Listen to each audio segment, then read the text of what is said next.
ஆனால் நான் அனுப்புகிற ரீல்ஸுக்கு மட்டும் நீங்கள் ரியாக்ஷன் கொடுக்க மாட்டீங்கல்ல? இல்லை, எத்தனை ரீல்ஸ் அனுப்பிச்சிருப்பேன் உனக்கு, கொடுக்க மாட்டேன்ல? கண்டக்டர் சார், நீங்கள் ரொம்ப நல்லவங்க. I am sorry, slip of the tongue. Collector sir, நீங்கள் ரொம்ப நல்லவங்க. என் இன்ஸ்டாகிராம் அக்கௌண்ட் மேலே சத்தியமாக சொல்கிறேன், நீ அமிச்ச ரீல்ஸை நான் பார்த்தேன்.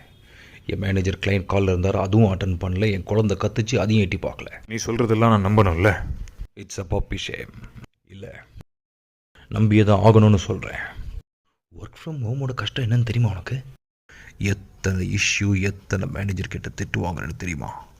உன்ன மாதிரி நான் கார்ப்பரேட்டில் வேலை செஞ்சுருந்தா என்றைக்கும் நான் ரிசைன் பண்ணிட்டு போயிருப்பேன். மறுபடியும் பப்பி ஷேம். கார்ப்பரேட் வேலைங்கிறது அவ்வளோ ஈஸியாக போச்சு இல்லை உனக்கு? Correct sir. கார்ப்பரேட்டில் வேலை தேர்றது எவ்வளோ கஷ்டமோ, வேலை விடுறதும் அவ்வளோ பெரிய கஷ்டம். உனக்கு புரியாது. நான் ரியாக்ஷன் கொடுக்குறேன். ஏன் நீ ரீல்ஸுக்கு ரியாக்ட் பண்ணலன்னு அடுத்த வீடியோவில் தெரியும்.